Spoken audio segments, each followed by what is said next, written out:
Today, we're going to make a light brightness control program.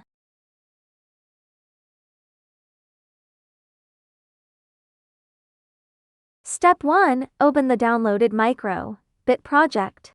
Next, drag in the blocks used to control the bulb's brightness and delay settings. In this program, the light does not turn on all at once. Instead, it slowly becomes brighter, step by step.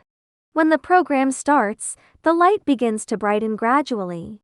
When it reaches its brightest level, it stays on for a short time. Then the light turns off and waits before starting again. By changing the numbers in the program, you can control how fast the light gets brighter and how bright it can be. Try changing the values and watch the light carefully. Now, let's run the program and see how the brightness changes.